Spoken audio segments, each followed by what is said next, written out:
ಜಿಲ್ಲೆಯ ಬೌಂಡ್ರಿ ಅದು. ಸೊ ಅಲ್ಲಿರುವಂಥ ಕನ್ನಡಿಗರನ್ನು ಉದ್ದೇಶಿಸಿ ಮಾತನಾಡಲಿಕ್ಕೆ ಮತ್ತು ಆ ಸಂಭ್ರಮವನ್ನು ಉತ್ಸಾಹದಲ್ಲಿ ಏನು ಆಚರಣೆ ಮಾಡ್ತಾರೆ ಅದರಲ್ಲಿ ಭಾಗವಹಿಸ್ಲಿಕ್ಕೆ ಹೋಗಿದೆ. ಖಂಡಿತವಾಗ್ಲೂ ಅದು ಮುಂಬೈ ಪ್ರಾಂತ್ಯ ಅನ್ನೋದು ಮಹಾರಾಷ್ಟ್ರ ಅಂತ ಬಾಯ್ತಕ್ಕ. ಅಲ್ಲಿ ನಮ್ಮ ಸಾಹಿತಿಗಳು, ಹಿರಿಯ ಸಾಹಿತಿಗಳು ಸರ್ಜು ಕಾಟ್ಕರ್ ಅವರು ಕೂಡ ಇದ್ರು. ತಾವು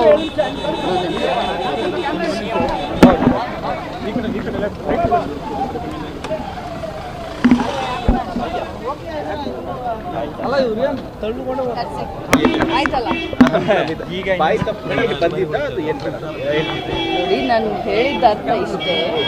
ಮುಂಚೆ ಪ್ರಾಂತ್ಯಗಳಿತ್ತು, ಬ್ರಿಟಿಷರ ಕಾಲದಲ್ಲಿ ಪ್ರಾಂತ್ಯಗಳಿತ್ತು, ಸ್ವತಂತ್ರ ಸಿಕ್ಕ ನಂತರ ರಾಜ್ಯಗಳಾದವು. ಸೊ ಅದು ಪ್ರಾಂತ್ಯ ಅನ್ನೋದು ಬಿಟ್ಟು ಬಾಯಿ ತಪ್ಪಿ ಮಹಾರಾಷ್ಟ್ರ ಅಂತ ಬಂತು. ಬಟ್ ಅದಕ್ಕೆ ಈ ರೀತಿ ನಾವು ಮಾಡೋದ್ರಿಂದ ಅಲ್ಲಿ ಗಡಿನಾಡ ಕನ್ನಡಿಗರ ಧೈರ್ಯವನ್ನು ನಾವು ಕುದಿಸೋದಲ್ಲ, ಅವ್ರ ಧೈರ್ಯವನ್ನು ಜಾಸ್ತಿ ಮಾಡಲಿಕ್ಕೆ, ಒಗ್ಗಟ್ಟನ್ನು ಜಾಸ್ತಿ ಅದನ್ನು ಉತ್ಸಾಹದಿಂದ ಆಚರಣೆ ಮಾಡಲಿಕ್ಕೆ ಒಂದು ಕನ್ನಡ ಸಾಹಿತ್ಯ ಪರಿಷತ್ನಲ್ಲಿ ಹೋಗಿ ಭಾಷಣ ಮಾಡಿದ್ದೀನಿ.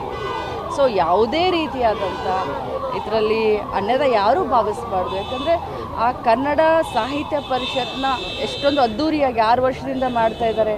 ಸರ್ಕಾರದಿಂದ ಈ ಒಂದು ಸಾಹಿತ್ಯ ಸಮ್ಮೇಳನಕ್ಕೆ ಪ್ರತಿ ವರ್ಷ ದುಡ್ಡು ತಂದು ಕೊಡ್ತೀನಿ ಅಂತ ಭಾಷಣದಲ್ಲಿ ಹೇಳಿದ್ದೀನಿ, ಆ ಕನ್ನಡ ಸಾಹಿತ್ಯ ಸಮ್ಮೇಳನಕ್ಕೆ.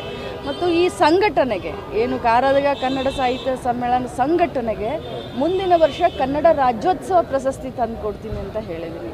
ಸೊ ನಾನು ಹೆಮ್ಮೆಯ ಕನ್ನಡತಿ, ಆ ಅಭಿಮಾನ ಇಲ್ಲದೇ ಆ ಒಂದು ಸಾಹಿತ್ಯ ಸಮ್ಮೇಳನಕ್ಕೆ ಬಾರ್ಡರ್ನಲ್ಲಿ ಹೋಗ್ತಾ ಇದ್ನ ತಪ್ಪಾಗಿ ಭಾವಿಸ್ಬೇಡಿ. ನೀವು ಕ್ಷಮೆ ಕೇಳಬೇಕು ಅಂತ ಆಗ್ರಹ ಮಾಡ್ತಾ ಇದ್ದಾರೆ ಬಿಜೆಪಿ ಇರ್ಬೋದು ಮತ್ತು ಕನ್ನಡಪರ ಸಂಘಟನೆಗಳು. ಕ್ಷಮೆ ಕೇಳಬೇಕು, ನನ್ನನ್ನು ತಪ್ಪಾಗಿ ಅರ್ಥೈಸಬೇಡಿ. ಮುಂಬೈ ಪ್ರಾಂತ್ಯ ಅಂತ ಹೇಳಬೇಕಾಗಿತ್ತು, ನಾನು ಬಾಯಿ ತಪ್ಪಿ ಮಹಾರಾಷ್ಟ್ರ ಅಂತ. ಮೇಡಮ್ ಈಗ